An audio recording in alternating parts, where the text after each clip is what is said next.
그동안 핫했던 싹센다 위고비에 이어 마운자로라고 하는 신약 나오죠. 이제 우리나라에 출시되려면 하반기나 내년 초쯤 돼야 될 것 같은데, 얼마 전에 일라일리 팀에서 저희 병원에 방문을 해서 그동안 위고비나 싹센다펜 어떻게 치료하고 있는지에 대한 자문을 구하셨고, 그거에 대해서 얘기를 하면서 연구팀들이 마운자로에 대해서 좀 설명한 것들을 보충하면서 마운자로가 위고비와 뭐가 이렇게 다른지, 어떤 약인지 좀 소개드리고, 추후에 나오면 또 제가 맞아보면서 어떤지 알려드리도록 하겠습니다. 저는 일라일리와 아무런 연관이 없습니다.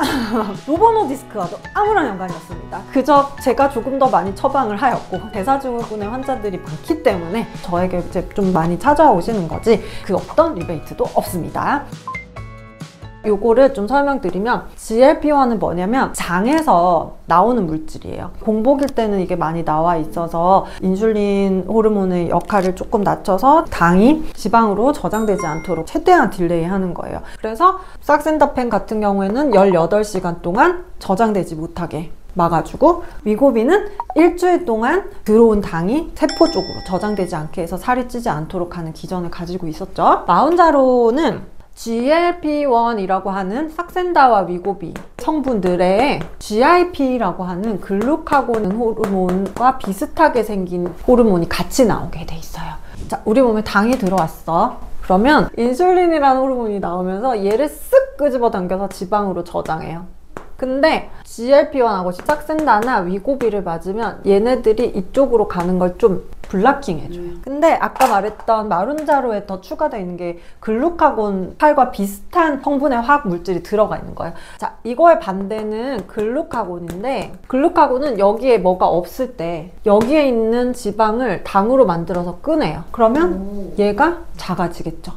이제까지 있었던 거는 들어가는 걸 막아주는 정도였는데, 얘는 나오는 것까지, 그래서 지방이 분해될 수 있도록 해주는 거예요.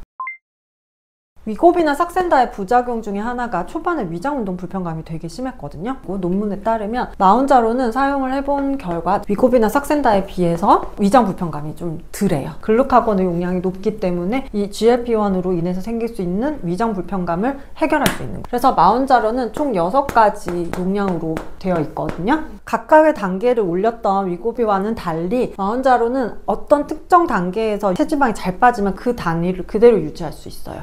그래서 환자 입장에서는 자꾸 용량이 늘어나면 부작용도 같이 감수를 해왔어야 했는데, 그러지 않아도 되는 장점이 있죠. 또 다른 점은 가지고 다니면서 할 수 있는 펜슬형보다는 원내에서 맞는 앰플형으로 먼저 들어올 것 같아요. 그래서 환자분들이 안전하게 병원에 와서 일주일에 한 번씩 맞고 인바디를 보면서 거기에 맞춰서 또 의사가 진료할 수 있어서 환자들이 무분별하게 약을 쓰는 것도 좀 줄일 수 있을 것 같아요. 병원에서 맞으면 이 펜슬 형식보다 훨씬 가격이 싸겠죠. 하지만 아마 결국에는 또 편의를 위해서는 이렇게 원쇼트 펜이 나오긴 하겠죠. 그래, 뭐 다 좋아. 근데 뭐 더 나은 결과를 보여야 되잖아요. 사실 마운자로는 이미 당뇨약제예요. 한국에서는 이미 예전부터 쓰고 있었는데 비만에 대해서 이제 연구를 한 거예요. 비만, 과체중인 사람들을 대상으로 마운자로를 투여했어요. 5ml짜리, 10ml짜리, 15ml짜리. 나머지 한 그룹은 그냥 아무것도 아닌데 펜인 척하고 네 그룹을 나눠서 맞춘 거예요. 기간은 72주. 그래서 봤더니 이 세 군 다 위약군에 비해서 통계적으로 유의하게 다 체지방이 내려갔어요. 뭐 당연히 그렇겠죠. 이 기전 자체가 15mg 투여군에서는 평균 체중의 22.5%가 감량됐어요. 10mg 투여는 21.4%, 5mg 투여장에서는 16%. 근데 위약군은 2.4%. 그러니까 엄청 차이가 많이 나죠. 결국은 마운자로를 통해서 비만이나 과체중, 질병이 없는 연구에 있어서도 체지방의 감량률이 높았다.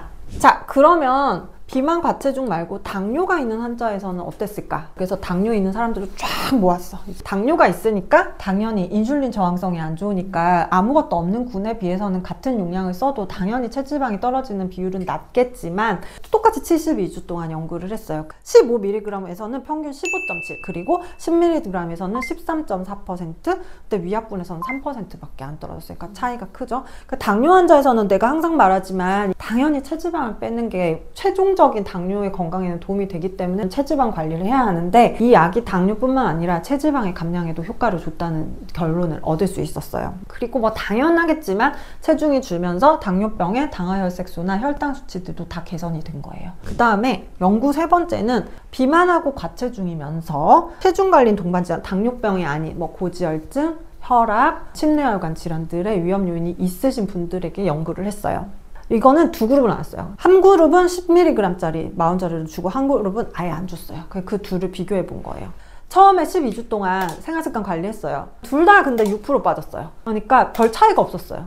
60주 후에 봤더니 마운자로를 맞았던 환자분들이 총 24.3%의 체중이 감량했어요. 그러지 않았던 군에서는 오히려 4.3% 체중이 증가했어요. 결국 이 말은 뭐냐면, 내가 혈압이나 고지혈증 같은 동반질환이 있으면서 체중이 많이 늘어나 있었을 때 생활습관만 가지고는 전혀 의미가 없는 장기 치료가 안 됐고, 여기는 생활습관 교정도 하고 마운자로를 같이 썼더니 결국 20% 이상의 체중 감량을 일으킨 거예요.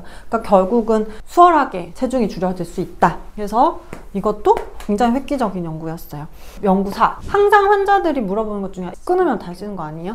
그것도 비교를 해봤어요. 36주 정도 치료를 하고 한 구는 마운자로를 끊고 한 구는 유지를 했어요. 36주까지는 전체가 다 20% 이상의 체중 감량이 있었어요. 자, 이 다음부터 문제죠. 계속 유지했던 굴에서는 오히려 체중이 더 감량했어요. 근데 스탑했던 공에서는 한 4.3% 정도의 체중 증가가 있어요. 결국 처음에 비해서 체중이 이렇게 감소되지만 이제 끊으면은 스물스물 오른다. 근데 계속 유지를 하면 계속 더 빠진다. 이건 뭐 어쩔 수가 없는 거예요. 나이가 든다는 것 자체가 체지방의 증가잖아요. 어찌됐건 30% 이하의 체지방률로 내려가기 전까지는 이런 약제를 써서라도 빨리 떨어뜨리고 그 이후에 유지를 하는 게 훨씬 더 건강에 유리하다는 거예요. 왜냐하면 체지방이 늘어져 있는 상태가 기간이 오래되면 혈관에 손상도 있고 암세포가 발생할 수도 있고 항상 미세염증은 늘어나니까. 고에서는 그래서 수면무호흡증 환자에서도 마운자로를 써서 심뇌혈관 질환의 위험을 낮출 수 있다. 그러니까 살찌면 수면무호흡이 있어서 그걸로 인해서 산소포 도가 떨어지니까 혈압이나 이런 것들이 생긴단 말이에요. 마운자로가 위고비와 다른 연구가 있었던 거예요. 말씀드린 것처럼 위고비나 싹센다나 마운자로 이거 다 만병통치약 아닙니다. 나한테 꼭 맞는지, 어느 정도 기간을 쓸지, 그리고 쓰면서 부작용이나 용량 조절도 반드시 필요하기 때문에 복지와 항상 의논을 하면서 약제를 선택하시기를 바라겠습니다. 마운자로는 다음에 출시가 되면 또 맞으면서 그때그때 업로드를 해드리겠습니다. 끝까지 시청해주셔서 감사합니다. 구독, 좋아요, 공유는 사랑입니다. 감사합니다.